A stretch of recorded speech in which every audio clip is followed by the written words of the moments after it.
A reading from Daniel chapter 3, verses 1 to 6. King Nebuchadnezzar made an image of gold whose height was 60 cubits and its breadth 6 cubits. He set it up on the plain of Dura in the province of Babylon. The king Nebuchadnezzar sent to gather the satraps, the prefects, and the governors, the counselors, the treasurers, the justices, the magistrates, and all the officials of the provinces to come to the dedication of the image that the king Nebuchadnezzar had set up. Then the satraps, the prefects, the governors, the counselors, the treasurers, the justices, the magistrates, and all the officials of the provinces gathered for the dedication of the image that the king Nebuchadnezzar had set up. And they stood before the image that Nebuchadnezzar had set up, and the herald proclaimed aloud, "You are commanded, O peoples, nations, and languages, that when you hear the sound of the horn, the pipe, the lyre, the trigon, harp, bagpipe, and every kind of music, you are to fall down and worship the golden image that King Nebuchadnezzar has set up. And whoever does not fall down and worship shall immediately be cast into a burning fiery furnace." This is the word of the Lord.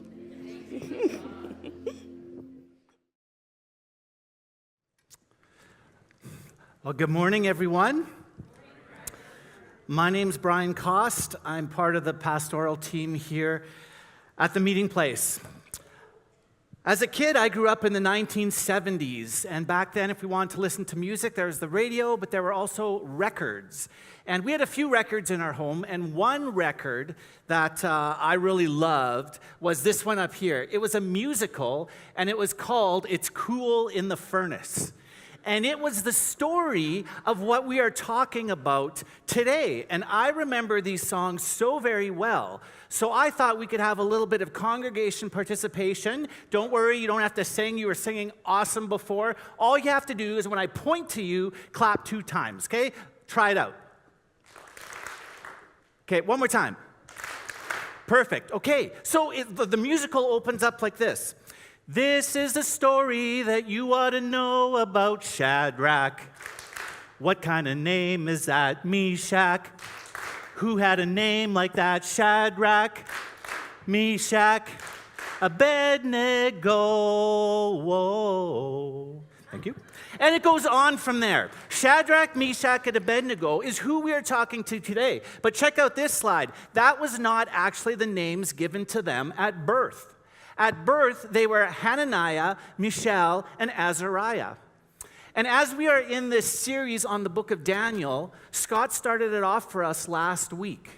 Their names were changed because the Israelites have been taken captives. King Nebuchadnezzar and the Babylonians have captured them. They are now living in exile. And one of the first things that Nebuchadnezzar wanted to do was rid them of their Jewish identity. And so they changed their names. They gave them new clothes to wear. They wanted to change their diet, but in chapter 1 we see that that didn't really work out for them. And because of that, because they stood their ground, they were promoted to do the king's work. So that's a pretty great start, and it tells us something about these 3 young men. Remember, we don't know exactly their age, but they're teenagers. So let's give them 17. Maybe they're around 16, 17 years old. I also grew up on Sesame Street. And well, not the actual street, but the show. Just to be clear, some people might not know. They're like, "Oh, I grew up on 55th Street." Anyways, Sesame Street. And it was always brought to you by a certain number or letter. And as I was preparing for this teach, I realized there's so many C words in this story. So today's story is brought to you by the letter C. And there are many of them up there. Maybe one stands out to you, but the one that I want to point out right now is the word control. And that's really important because, as Scott taught us last week, at the very beginning of the book of Daniel, they are held captive, they are taken captive, but God allowed them to be taken captive. It was nothing that the Babylonians did in their own power. God allowed it. God is in control of this narrative, as he is the entire narrative of the Bible, which is, in fact, God's story. And so what's God going to do in his story with these three young men? And so we learned last week from Scott that there is a chiasm in the book of Daniel between chapters 2 and 3. A chiasm is a structure of how it is written. And basically, there's two ends that parallel each other, and they kind of focus the center. And so the center of these first 7 chapters of Daniel is a proud king, a proud foreign king being humbled. That's key to these first 7 chapters. And as I looked at chapter 3 and read about it, we see, we're kind of going inception here because there is a smaller chiasm within the bigger chiasm. And so check this out. Daniel chapter 3, we have Nebuchadnezzar's public announcement on either end, fiery circumstances and fiery consequences. Then Nebuchadnezzar rages, and then D, the guy's confession of faith.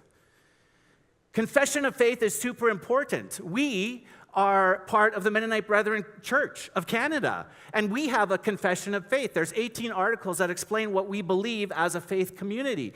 And so the focus of Daniel chapter 3 is their confession of faith. And so previously in Daniel 2, we heard about this dream, about this statue that was built, made up of different materials. And then we jump into chapter 3. It's not like a huge connect, but likely King Nebuchadnezzar was influenced by that dream because he wanted to now build a big statue. And rather than just a head of gold, he wanted the whole statue to be gold. And when I heard this story as a kid growing up, I often thought, well, this image is actually Nebuchadnezzar himself, but the scriptures don't actually say that. We don't know exactly what the image was, but it was definitely a Babylonian idol for people to worship. And the other thing I thought is it was massive. Well, in reality, it says it's 9 feet wide, and I marked it on the stage, so that's from here all the way over to here. Sorry, cameras, but if that messed you up. But so 9 feet wide, that's the base, not super long or wide, and then 90 feet tall. But big enough that when it was built on this plain of Durham, that people would be able to see it. And so Gloria read our scripture for us. And when I said to her the passage we were reading, she said, well, this is just repetitive. It's listing all of these things over and over again. And yes, that's true. It's actually very intentional in the scriptures. Often in scripture, when we see repetition, there might be a slight variation, and that's what we're supposed to key in on. But in this case, it's exactly the same. There's all the lists of these people and then all the lists of these musical instruments. It's almost like the writers of this piece of scripture is kind of poking fun at this, like kind of showing us how absurd this actually is. And it's almost like you could read that list and then go blah, blah, blah after that, because it's just a little bit, I don't know, there's just a lot there. And if you think about Pavlov's dog, that whole thing where, they did this experiment on dogs, and then when they rang the bell eventually, dogs would just come whether there was food there or not. That's kind of what this is, this setup. When you hear all this, just act like robots. Just do this thing. That's what the king wanted. And it mentioned in there when the trigon plays, and I'm like, what's a trigon? I had no idea. So I had to Google it. It's a harp. So when the harp plays, and I have to wonder, did that sound good when they heard this music? Because bagpipes are in the mix. And it's like, wow, how would this have sounded? But Nebuchadnezzar did this to position himself as a god. There were many different gods that they worshipped in this culture, and Nebuchadnezzar wanted to position himself as a god. So much so that he said, if you don't obey the thing that I've set up, well, then you're going to get thrown into the flames. You're going to die if you don't do what I said. Nebuchadnezzar sees himself as all-powerful, as omnipotent, and that's really important to remember. So he taunts God in doing this. It's almost like Nebuchadnezzar sees himself as a king of kings. And that's really important to note too, because the people that were coming to bow to it are all the governor officials, political figures, kind of like the A-list, the who's who of that time. And so he's positioning himself as a king of all the people, a king of kings potentially. And so then it goes on, and the music plays and all this happens. People bow down. It's not just bow their heads, like they are bowing down prostrate. What's the word? I always get that one mixed up. Anyways, they are on the ground, and they have bowed down. And, oh, that's not in my notes. I don't know why I said that. Anyways, and so everything's going well until the officials see these three guys, Shadrach, Meshach, and Abednego, who did not bow down. And so what do? They run to the king, they rat them out, and they say, "Oh, king, these guys who you kind of gave high positions of authority have not bowed down to you, and not only that, they're not paying any heed to you. They're basically ignoring you." And so Nebuchadnezzar, what does he do? As the chiasm showed, he flips out. He rages, and he says, "Bring them here, Shadrach, Meshach, and Abednego. Is it true that when you heard all the list of musical instruments that you didn't bow down?" Because if that's the case, I mean, I'm going to give you a second chance because I am the king, and I like you guys. So maybe you just didn't, I don't know, maybe you didn't hear it. Again, I put bagpipes in there. So I'm giving you a second chance. Just bow down when you hear this music. And then here's the kicker from Nebuchadnezzar. He sticks this in there. "And who is the God who will deliver you out of my hands if they don't obey?" Who is the God? Is there, nobody's going to save you from this. And so what is their response? Their response is found in chapter 3, verses 16 to 19. This is what it says. They said, "O King Nebuchadnezzar, we have no need to answer you in this matter. If this be so, our God whom we serve is able to deliver us from the burning fiery furnace, and he will deliver us out of your hand, O king. But if not, be it known to you, O king, that we will not serve your gods or worship the golden image you have set up." This is the moment where their cultures clashed. Take a look at those two seas. They are intentionally facing each other. This is opposition, facing each other head to head, a moment of culture clash. And there's a couple things we can note from their response. Two things in particular. Number one, they showed respect to the king in how they spoke. "O King Nebuchadnezzar, O king, O king." They knew his position of authority, and they respected that. And number two, I think even more important, and it's a C word, they were calm in their response. They were calm in their response. They said, "You know what? There's no need for us to defend ourselves in this matter." They are a beautiful example of not getting into it. Man, when we see opposition, often we want to kind of get into it and defend ourselves. That's not what's illustrated here. And it points towards someone else who is facing death that remained calm in his situation. That was Jesus, by the way. So, identity. Such a big word. Identity. Let's throw that word up there. Shadrach, Meshach, and Abednego knew their identity. They knew they were rooted in the God of Israel. They knew who they were, and they knew whose they were. And because of this, their identity led to integrity. Let's have that word up there. Integrity. Such an important word. They chose to do the right, God-honoring thing. Now, look at this picture up here. What do you notice about these three chains? They are in the foreground. They are set apart from all the other ones. Intentional. Shadrach, Meshach, and Abednego were set apart. They knew that they were to be and were part of a holy nation. God had chosen the Israelites to be set apart from the other nations. They were his chosen people. And those chains illustrate that. What else do you notice about all the chains? Anything? All the chains, even these. They're all the same. I mean, they're two different colors, but they're all the same.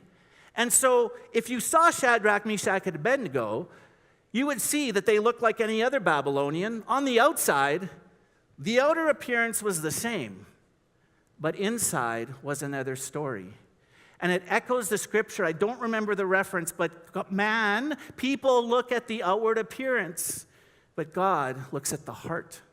It's what's inside that counts. Let's head to the other slide, the next one. We're looking at the word integrity. I'm like, oh my goodness, the word grit is in there. And that's super important too. Grit means having the courage and determination despite difficulty. And Shadrach, Meshach, and Abednego were a prime example of this. Again, they're teenagers verging on young adults. We as a society need to grow in grit. You know, they say when the going gets tough, the tough get going. That was the saying of the past. But now when the going gets tough, it seems like, the tough back away. It's like somebody else can deal with this. I'm out. We need to grow in grit. And so because they had grit, they had obedience to the one true God. And because they had obedience, their obedience led to resilience. Resilience. They could make the choice, the God-honoring choice. And we see resilience from them in 3 words in that scripture that we looked at in their response. In fact, could we go back to that one? If not, that's fine. It's the one with their response. Daniel 3, there we go. I didn't highlight them. But after the O king, 3 words. But if not. Words of resilience. We know that our God can save us. We know that. But if not, if it doesn't happen, we're still not going to bow. That is resilience. That is grit. That is incredible. And fast forward to the New Testament, the Apostle Paul wrote in the book of Romans, chapter 12, verses 1 and 2, which was actually our series theme verse from our All series. This is what it says. Don't become so, I'll read from here, it's just easier. It says, don't become so well adjusted to your culture that you fit into it without even thinking. Instead, fix your attention on God. You'll be changed from the inside out. Readily recognize what he wants from you and quickly respond to it. Unlike the culture all around you, always dragging you down to its level of immaturity, God brings out the best in you, develops well-formed maturity in you. Perhaps Paul was inspired by the stories, I'm sure he was, of Shadrach, Meshach, and Abednego in this crazy culture, but having integrity and having well-formed maturity as teenagers and choosing God. So that was their response. What's Nebuchadnezzar's response? Well, what's worse than a toddler temper tantrum? An adult temper tantrum. And perhaps you've experienced one, perhaps you've had one yourself, but it's pretty ugly. And that's what's happening here with King Nebuchadnezzar. He kind of freaks out. And so it says here, then Nebuchadnezzar was filled with fury, and the expression on his face had changed against Shadrach, Meshach, and Abednego. He ordered the furnace heated 7 times hotter than it was usually heated. And he ordered some of the mighty men of his army to bind them and to cast them into the fiery furnace. He was mad. Heating it 7 times hotter, was it actually 7 times hotter? We don't know, but in Scripture, that number 7 is key. It's the number of completion. So it's like this was going to finish them off. This furnace is hot. Now, in the kids area, and I just have to take the time to show this, this is the little fiery furnace for ages 2 and 3, okay? And then they go into the furnace, Shadrach, Meshach, and Abednego, next slide, and there they are. There they are. Okay, now, I'm just showing you this because you need to know that there's incredible teaching that goes downstairs. You know, they teach it at their level, of course. This is a horrific story. This is for our 2s and 3s. Our ages 4s and 5s, this is the stage that they have. Tina does such a great job setting these things up. You can go to the next slide. This is our age 4 and 5 group. There we go. That's their furnace.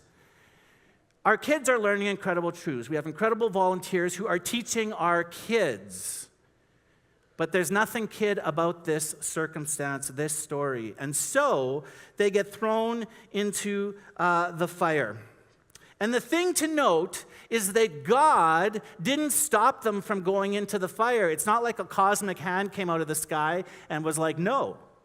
God allowed them to go into the fire, which echoes the beginning of Daniel when God allowed his chosen people to be captive, to become exiles. And so in they go. And King Nebuchadnezzar looks in, and they kind of describe this as, I don't know, like maybe a big pit, a big pot kind of thing, and they push, people get pushed in. The people who pushed them in burned up. Like they burned right away. And it kind of shows that the king Nebuchadnezzar has no regard for life. Like his own people died there getting these guys into the fire. And there was some kind of a viewing thing where you could watch. And so he looks in and he sees a fourth. And I just have to say this. Star Trek was mentioned. Star Wars Day, May the 4th be with you. That could be the title of this series because the fourth was with them. And the king saw a fourth person. And he's like, whoa. We only put 3 in, and this fourth person looks like some kind of god. He didn't know who was with him, but somebody was. And so 3 things to note about this fourth person. Number 1, this fourth person, entity, was with Shadrach, Meshach, and Abednego. Number 1. Number 2, their binds were loosed. They were loosed, maybe around their feet as well. And number 3, they were free. 3 really, really key things. And so, then we read Nebuchadnezzar's words. I did read those words already. I did read those words. Yeah, they went into the fire. Somebody else is in there. And he's going like, what in the world? This is crazy. And so he calls them out. This is what he says. I didn't read the words. In verse 25, he says, he answered them. He answered them and said, but I see 4 men unbound walking in the midst of the fire, and they are not hurt, and the appearance of the fourth is like a god. Then Nebuchadnezzar came near to the door of the burning fiery furnace. He declared, Shadrach, Meshach, and Abednego, servants of the Most High God, come out and come here. Come out and come here. Now, Nasser, for those of you who might not know, Nasser, who taught at Easter, is a coach for those of us who are on the teaching team. And he's got lots of great insight. And one thing he tells us to do, and I'm sharing this with you all because this is good stuff, when you look at Scripture, look for 4 Ps. He talks about look for problems, look for parallels, look for patterns, or look for pointers. And I read this, and I'm like, oh my, I think I found a pointer. This seems kind of cool. So check this out. Can you think of a story in the New Testament where someone commanded one to come out of an enclosed space? Lazarus. That's right. And I thought, okay, Lazarus, is this one of those connector things? And so then I'm thinking about that, and it's like, whoa, cool things start to happen when you make that connection. Lazarus was called out. And so here's the thing. What's similar then? Well, both of these events took place in public settings. Jesus had a bunch of people around him, very intentional. And with King Nebuchadnezzar, all those rulers and the people who were bowing down were still around, very public. Similarity on both sides. Remember, King Nebuchadnezzar thought of himself as a king of kings. And so this supposed king of kings proved in that moment that he was powerless. That he was powerless in this situation. Because the furnace should have been a grave. The furnace should have been a grave for these guys. But no, it wasn't. And the king had nothing to do with it when they came out. Contrast that with the true king of kings. Jesus himself calls out a dead guy, Lazarus, and he brings Lazarus back to life. And then shortly after that, ultimately, the true King of Kings came back from the dead himself. As Pastor Andy Stanley says, I'm going with that guy, the guy who does that. So, King Nebuchadnezzar was not the all-powerful God that he thought he was. And at the end of the story, we see him making another decree. He said, anybody who says anything against the God of Shadrach, Meshach, and Abednego is going to be ripped into pieces. This guy's extreme. And it's not like Nebuchadnezzar completely was like, oh yeah, God is the one true God, but he saw God, the God of Shadrach, Meshach, and Abednego, as one of many, and nobody was going to speak against their God. It's beginning to have a bit of a change of heart. And so, God was with them, and God saved them.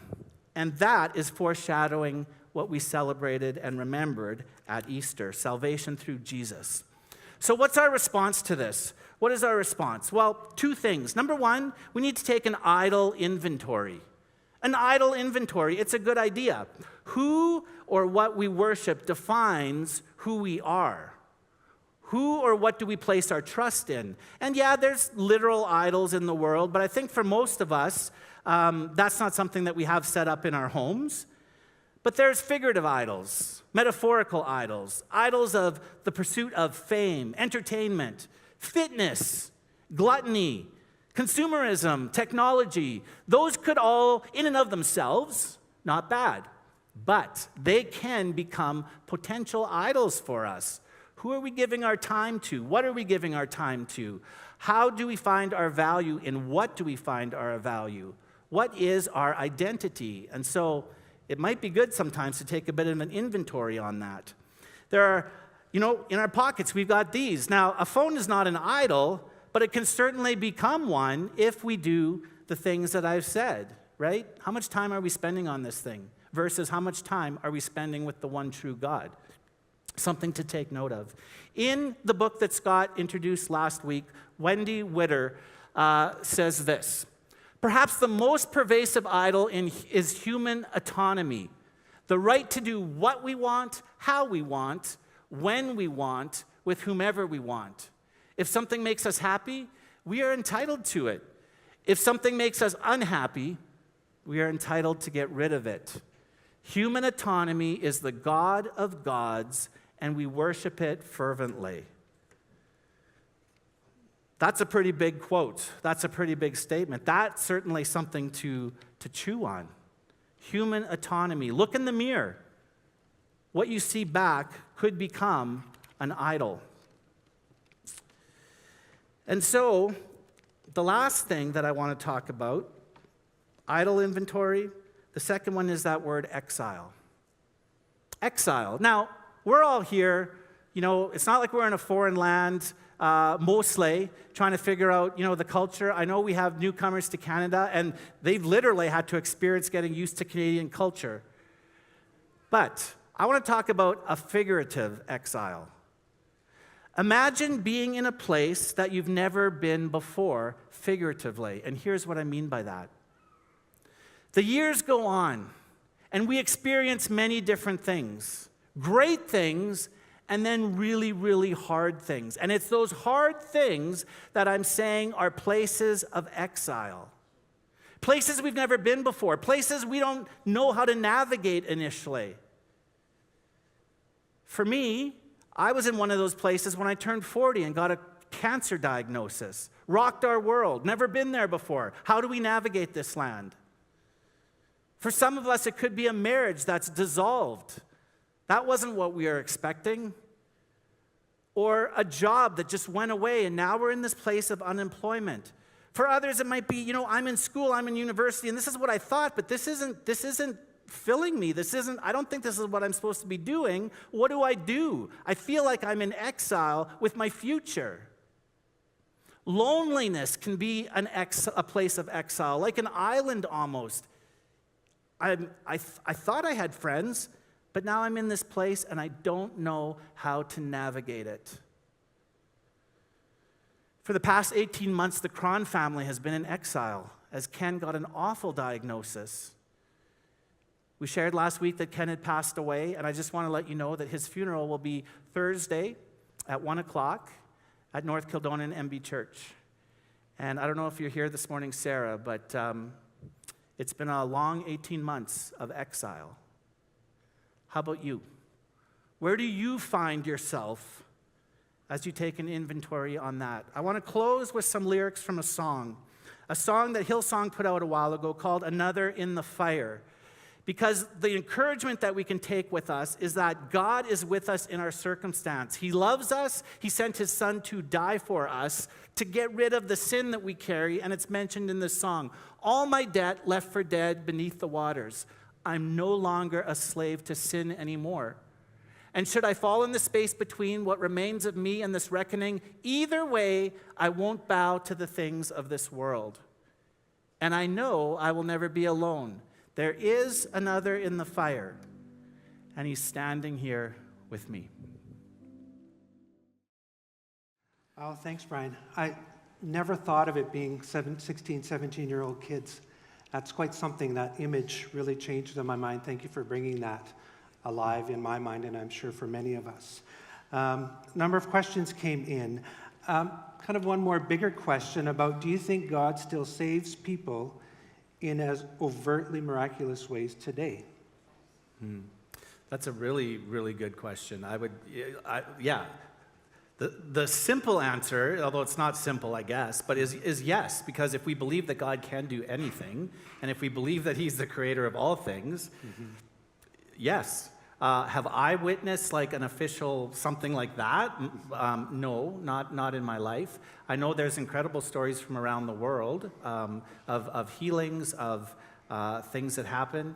That shows God at work, things that can only be, there's no explanation for how these things have happened. But yeah, I mean, that's a super dramatic story in the Bible. I'm sure there are some. And you may have experienced one. Well, yeah, I don't want to minimize things for sure, but there are definite stories of healing. Thanks, Pastor Brian, for this morning. You made the story so much more than Sunday school version that we've all known, and I feel the same as this person does. The question is, the story of people obediently bowing to inanimate objects just seems so dumb. And yet, we all live this out, valuing things that have no real value. Yeah. It's hard to be one of those mindless crowd, and yet mindless following seems to be the pattern of today. Help. Yeah. What kind of things can we do about that? Yeah. Well, that's and I completely agree. That's why taking an idle inventory, I think, is important for us all. If especially if we are calling ourselves Christ followers, what are we putting that's consuming our thoughts and our minds ahead of God? So that's why I certainly believe a faith community is non-negotiable for a Christ follower. Now, that can look many different ways. It doesn't necessarily mean like sitting in a place like this, but it means getting together with other believers who have decided they're surrendering their all to Jesus, and because we are still human, because we still have a sinful nature, we need to have accountability in our life. We need to have people that we can share stuff with, and that we allow to speak into our lives, to say, you know what, like you're spending a bit too much time with this, or a bit too much focus on this, or you've been kind of into yourself. Your whole thing in the last little bit or whatever is so self-focused. Like maybe that's becoming an idol for you. And so to have relationships that you trust enough to speak into that, I think is really, really important. We were never meant to do life alone. And, look at Jesus. He had 12 followers, like close followers. There were others, but his core group was 12, and he wanted to teach and show them how to live. And so I would imagine, they had all kinds of things that they were holding each other accountable for, and just making sure that the alignment with God is there. Because our tendency as humans, as sinful humans, is to pull away. That's our tendency. And so it's important to connect with people and faith community. God first, and then others. And I want to thank you for being that for me. Yeah. Aw. It's very true. Steve's my brother-in-law and one of my favorite people. You didn't know that. I'm going to close kind of the way I started, with an album from the 70s or early 80s. This was another one that I listened to. And it was by an artist named David Meese. And the album, I don't know, do we have that up there? If we can throw that up there. If it's not, that's fine. But the album, the record, the vinyl, was called Count the Cost. And it popped into my mind again because of the C's. Being a Christ follower comes at a cost. It does. But the cost is no greater than the cost that Jesus paid on our behalf with his life. And so we need to count the cost because we live in a culture that clashes all over the place. Are we going to stand up for what we believe in? Are we going to face ridicule? Are we going to face abandonment? Are we going to lose our life? We don't live in a culture where that happens, but there are places around the world where people lose their lives if they say that they are a Christ follower. The ultimate cost. And so I'm just going to close by just saying, if you are finding yourself in a place of exile, we have people at the front who would love to hear a bit of your story, who would love to pray for you. That can be a that is just a tough place to be. And sometimes the first step is talking to somebody about this place that you're finding yourself in and how you're feeling. And if you're here and this talk about Jesus is kind of new to you, you have questions, come to the front again. Come speak with somebody. But as we all leave this building, wherever we are on a journey of faith, just know that God is with you and that God is for you always. Have a great day.